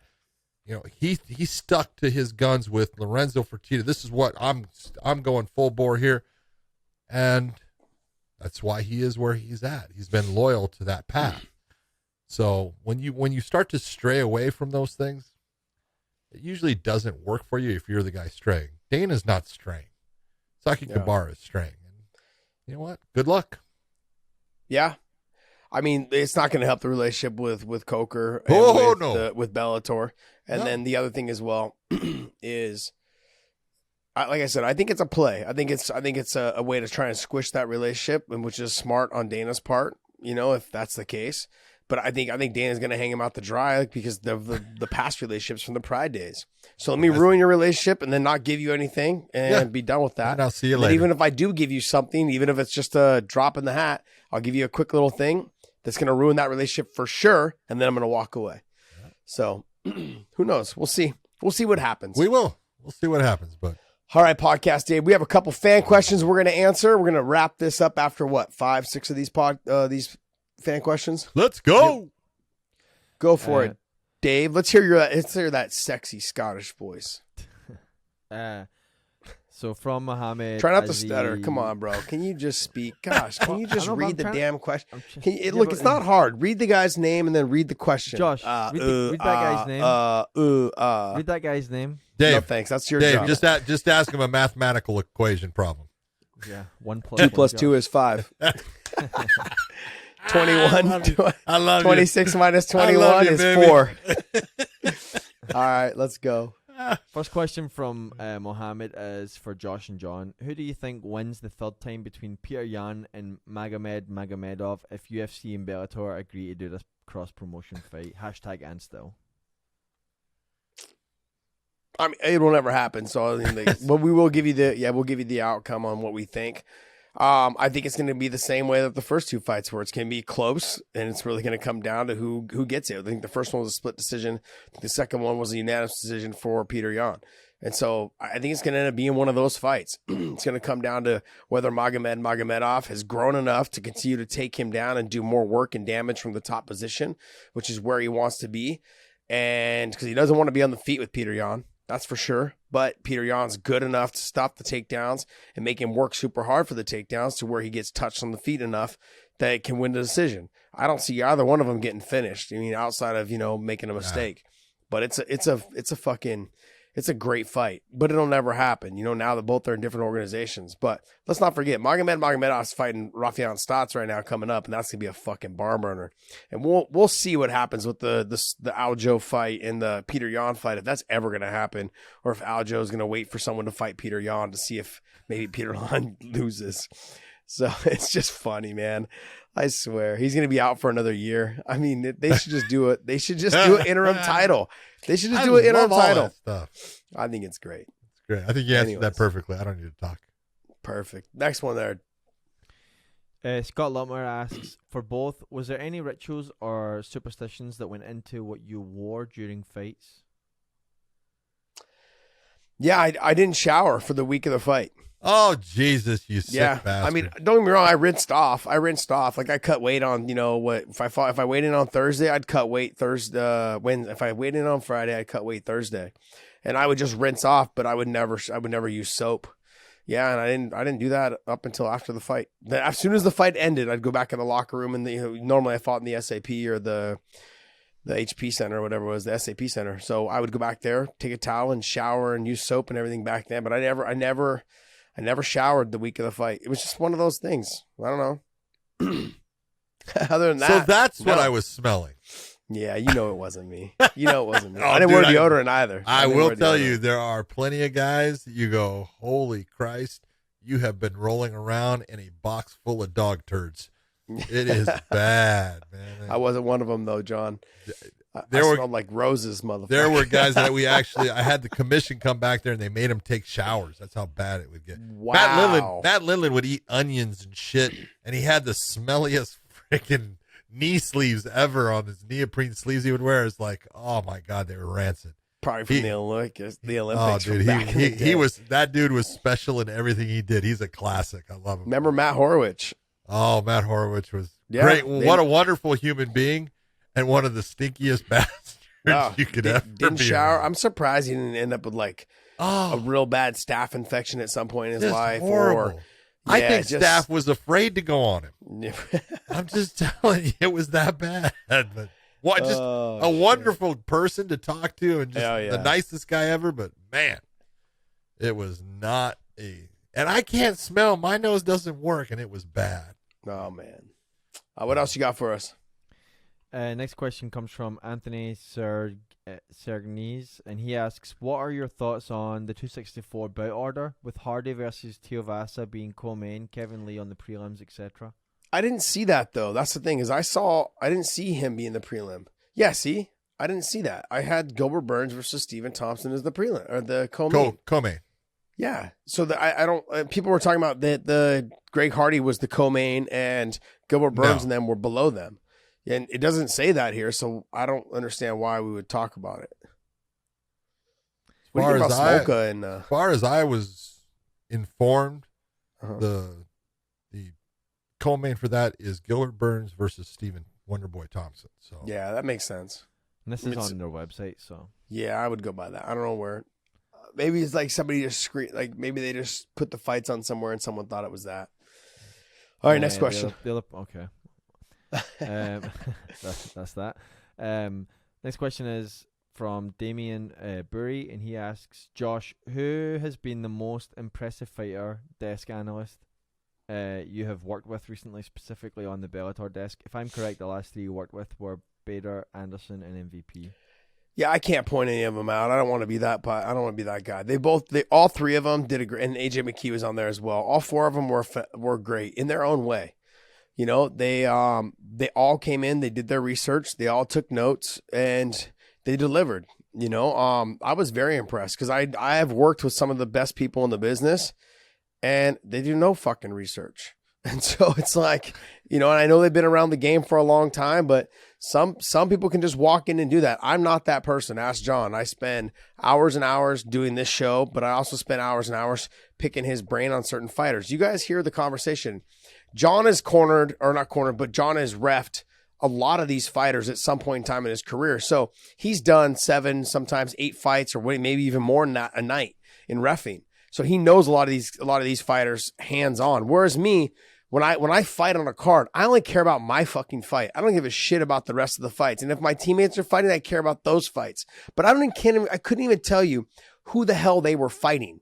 Okay, I didn't care. I cared about my guys, like whoever it was, whether it was DC, whether it was Trevor, whether it was, you know, Rockhold or whoever, Kane. I didn't care. Fitch, Koss, all of them. I didn't care about anybody else on the card except for the guys that I trained with and myself.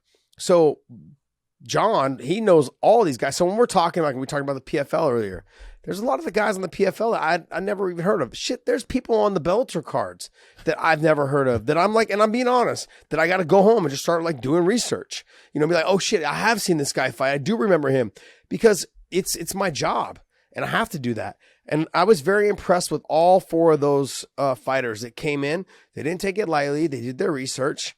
You know, and it showed, and they proved it when they got up on the desk, and I'm proud of them for that because a lot of them want to do this afterwards. Maybe they're not as fully committed because they're still fighting very actively, you know. But they're good. They were all good at what they did. So, and they had their own little quirks in how they went about things, but good stuff. I was very happy to work with all 4 of them. Great people. Next question from Leroy Fisher, and he asks, do you think Nate blew a chance to finish Leon by pointing at him after he clipped him? I think he should have rushed him. I think we already talked about that. Yeah. This is where we said, yeah, he delivered the 2-piece and forgot to give him the soda. But that's Nate, you know. Nate, that moment where you saw Leon Edwards with his head kind of hanging down low, and he was a little off balance because his legs are getting stiff and he's having problems, you know, controlling his balance. And you see Nate just pointing at him like, ha ha, like, you know, that whole Nate Diaz thing. Yeah. You know, that's a moment in time that Leon can always look back at and say, thank you, Nate. Thank you for being the way you are. Thank you for being so kind that you did not come and finish me, because it wouldn't have taken much. You know, it would have taken a Stockton slap to put him on his ass. That's all it would have taken because he was seriously hurt. A lot of people were going, "Oh, he wasn't that hurt." No, he was seriously hurt badly. Yeah, he was really hurt. He was in trouble, and he did a good job of trying to hold on to Nate and try to keep himself safe in that. But as those seconds go on, the body starts to come back, and those were precious seconds that Nate was letting pass. And was it a mistake? If you're intent on trying to really win the fight at that point, yeah, that was a mistake. But it also just kind of, in a way, just leads towards the mythical figure that Nate Diaz has become, and God bless him for it. Yeah, go back to the question, Dave. Finish the end part of it all. I think he should have rushed him. Yeah, that's the thing, though. Like, it's easy to sit on our couches, and I'm not Leroy Fisher. I'm not trying to poke fun at you or get after you at all. But it's easy to sit on the couch and just say, like, oh, he should have done this, he should have done that. Let's mind you, he just fought, what did he fight? It was a 5-round fight, correct? So he just fought 24 minutes. He's exhausted. He took a ton of shots. Yep. He finally got to land a clean shot. There was a lot of things that went into play. Like, he was fucking tired himself. And everyone's like, oh, Nate Diaz and the Diaz brothers have great conditioning. Yeah, but you're still tired. That's the thing. Like, you just clipped him, but you also don't want to run in there because Leon's still dangerous. No matter what happens, Leon's still dangerous. He's still faster than Nate. He still possesses some power, and even though he's on stilts, and he can't really keep his balance, dude, it only takes one shot for you to be on stilts and you to be unconscious. And so he had to approach that with caution. Should he have thrown a little bit more? Yeah, but no, I don't think he should have rushed in and blitzed him and all. No, he should have went after him, stalked after him, and touched him a little bit more. He should have had more output, yes. But rushing him, no, absolutely not. What else? Did you guys see the what Leon came out and said, where he said Nate told him after the fight, don't let these motherfuckers tell you ain't shit. Name your price, or they will name it for you. He said that was the advice Nate gave to him after the fight. Okay, John, this works if your last name is Diaz. That's the difference. It doesn't work if your last name is Edwards. Well, you can't do it. I want you to take there's the sound monitors that you can put in near a jet engine, and it'll tell you how many decibels it is, and put it near a race car, it'll tell you how many decibels it is. And I want you to put that sound monitor into the Gila River Arena that night when Leon Edwards walked out, and show me the decibels, and then show me the decibels when Nate Diaz walked out. That's what gets you paid. Yeah. The UFC knows. They're not a dumb organization. They know that Nate Diaz is a big star. They know that he's right up there with Conor.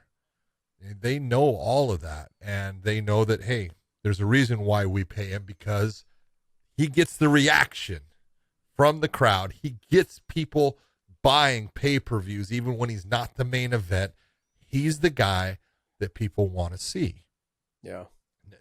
And why? Look, this is the whole Logan Paul thing. Logan Paul has a lot of people that want to see him. They like him. And Nate Diaz, although he is unorthodox in the way he's gone through some of his career and his choices, that's made him who he is, and people want to see him.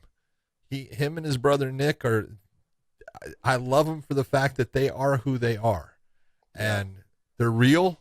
And if they think you're full of shit, they're going to go, you're fucking full of shit. And if they're going to be, in a position that you offer them something that they think that, you're disrespecting, they're going to go, fuck off. You want to come back to me with a real fucking offer. Till that time, I'm out.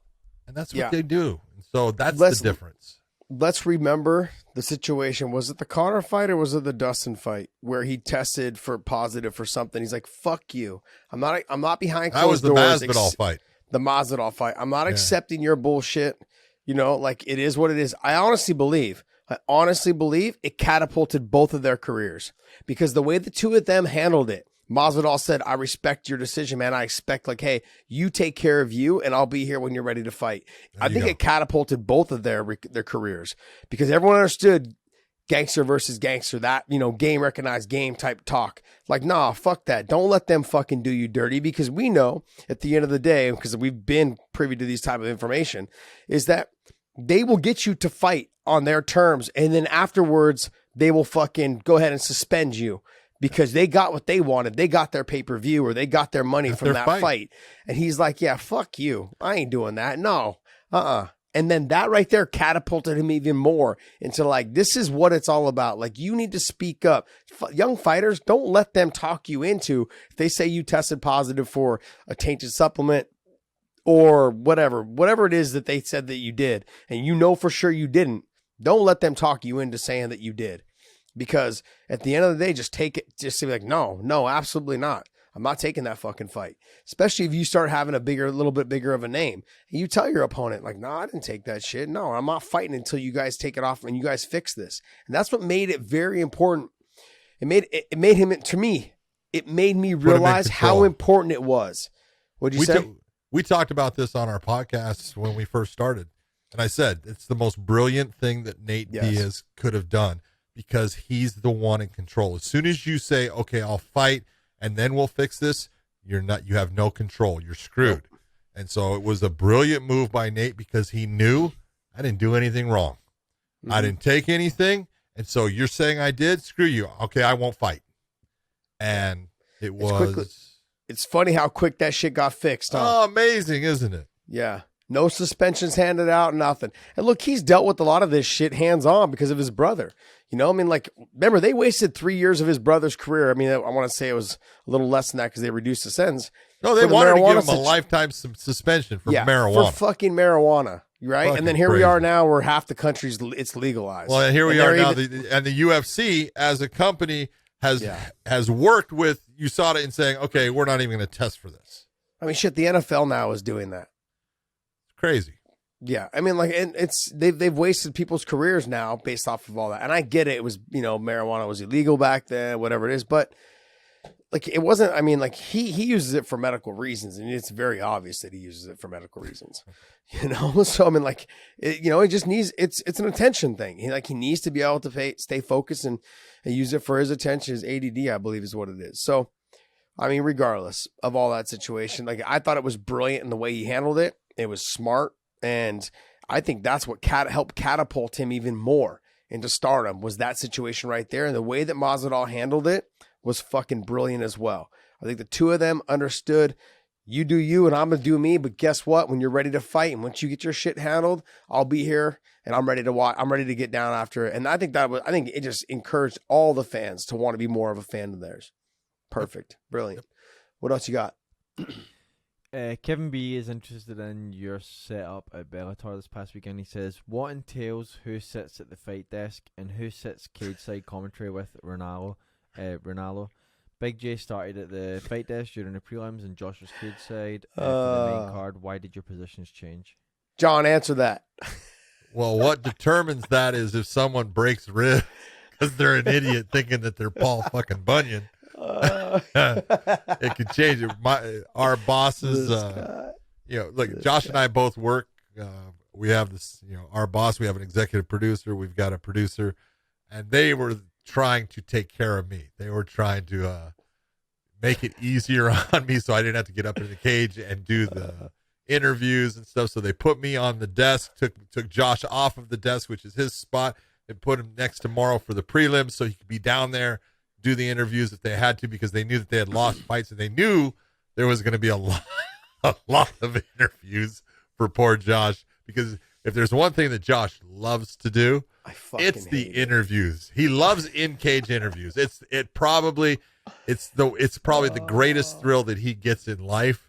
And so they're making him do those. So that's not good. And it was all because of me, because I had my accident and stuff.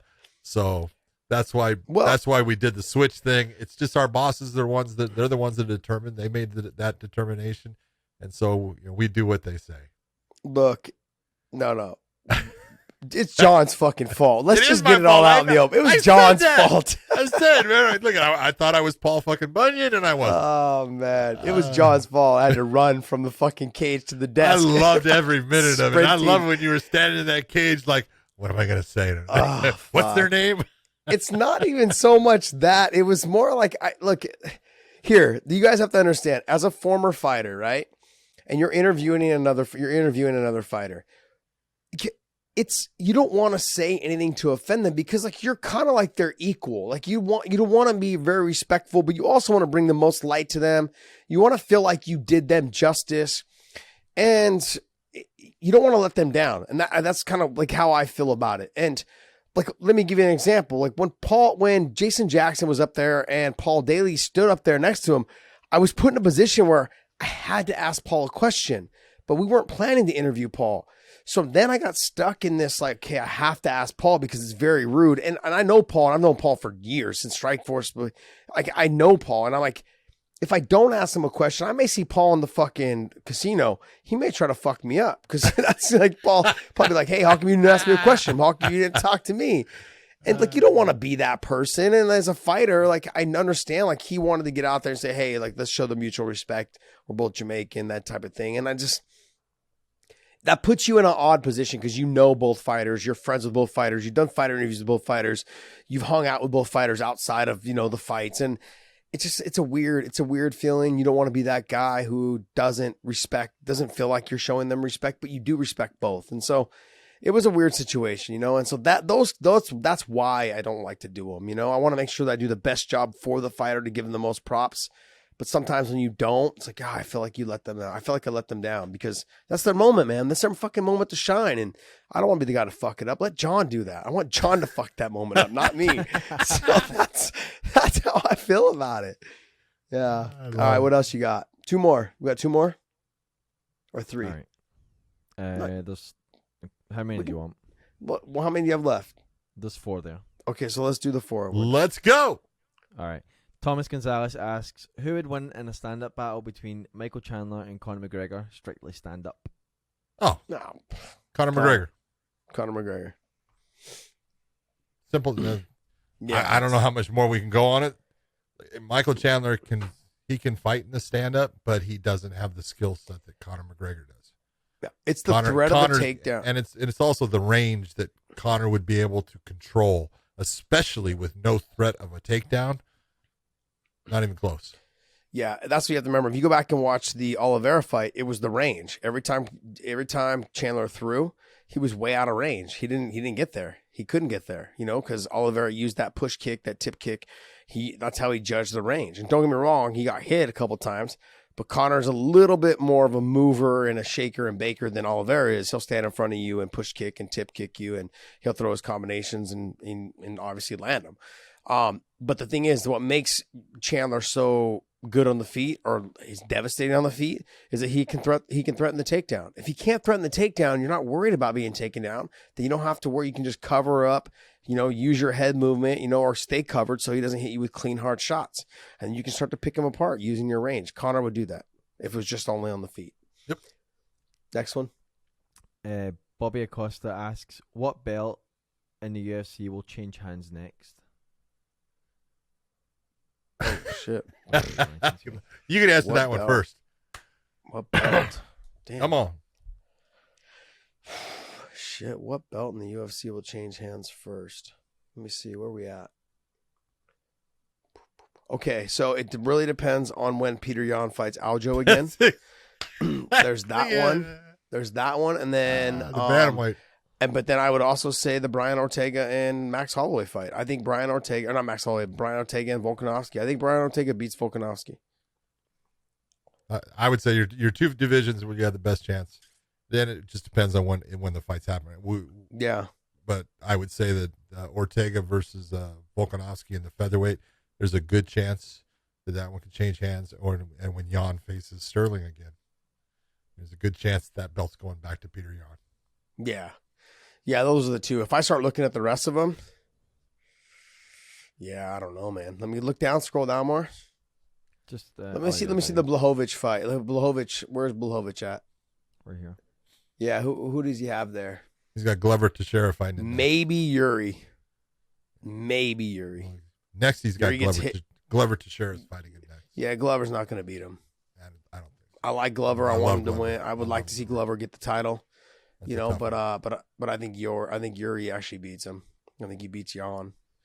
And then outside of that, I don't see any of those guys really kind of making a full run at it just yet. That doesn't mean that it won't get better between now and the time that the title changes hands. What's next?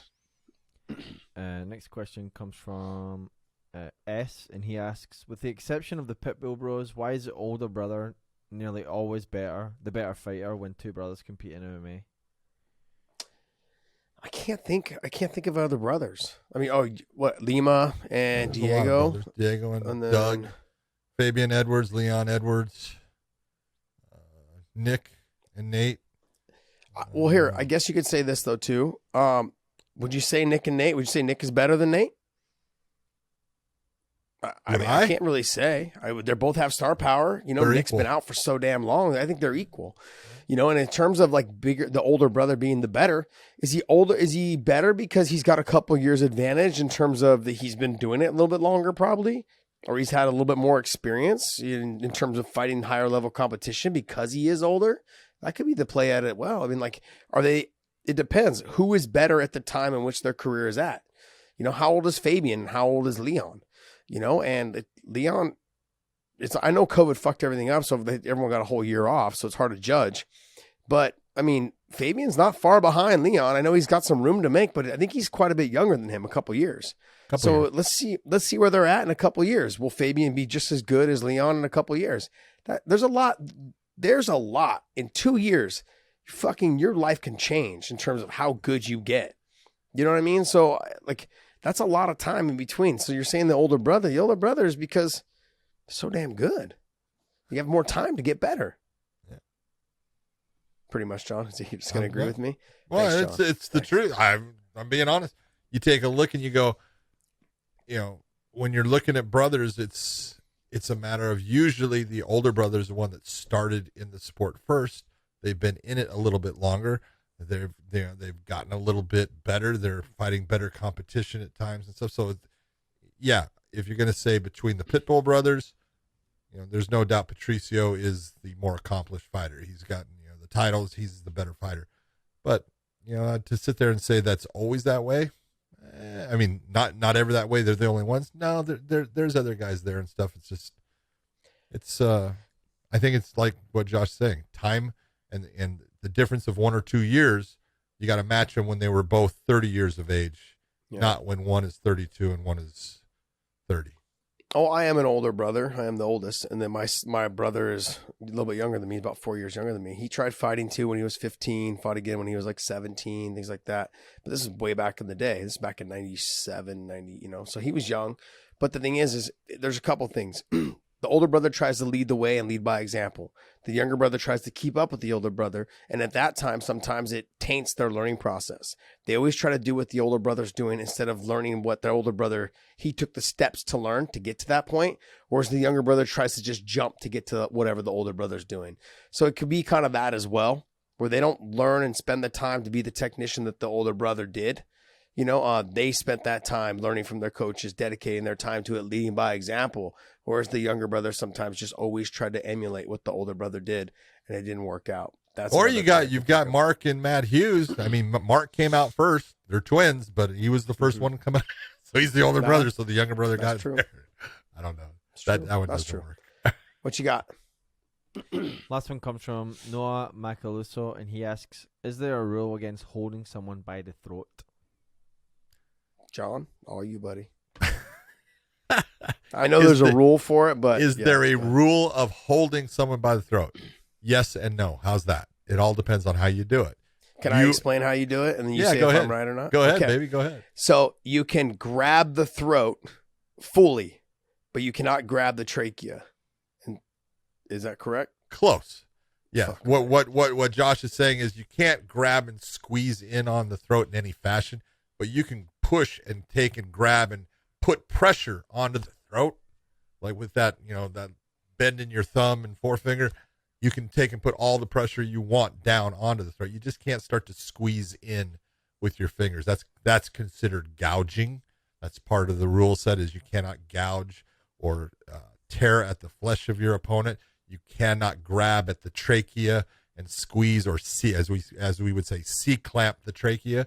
But you can put as much pressure down on their throat. You can take your forearm, Look, we've had guys. There was, I'm trying to think of, Lima was just not in the heavyweight in the UFC, was just basically put unconscious with a forearm pressure into his throat. It put him unconscious.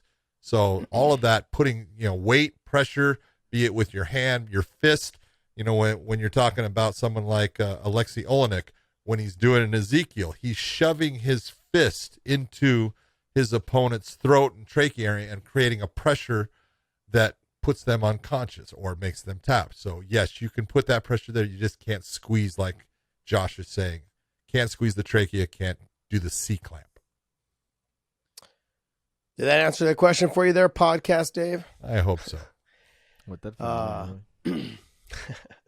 All right, my man. Hey, go to prowrestlingtees.com/weighing in. Use the promo code ANDSTILL. And we've got a limited edition Independence Day shirt coming up for the 4th of July. So make sure you guys pick one of those up. I'm hoping I would get mine in the next couple days before I leave up until the 4th of July. But it doesn't seem like, because Dave's a little bit behind schedule as always. But if you guys go soaking to up Pro the Wrestling sun Tees, in Austin. I know, in Austin. What a savage this guy is. But we haven't had a chance to talk about it, Dave. How much are you liking it out there? Amazing, man. Weather's amazing. The people are amazing. The food's amazing. Oh man, so good. Love it. Okay. So basically, what we're saying is it's amazing. Hey, do you I have like that. My neighbor Do you, brought me donuts. do you have furniture Best yet? Donuts ever. Yeah, you see my studio? Yeah, I know, but I wasn't sure if I know I know you guys ship stuff there, but I wasn't sure if you shipped everything or if you guys just Well, we got rid of some bought stuff. we bought a new sofa, Excuse me. but apparently the sofa's gonna take 20 weeks to make and ship. So 20 we bought weeks. 20 weeks because of all the stuff Right. that's going on right now. With I would have went to the store and fucking supply. bought one. You're out of your damn mind. No, we did. No, we 20 bought weeks. a cheap one, like just to get us by that we'll repurpose later. But like, we got a good sofa that can last us forever, and 20 weeks is the turnaround time. First Crazy, off, man.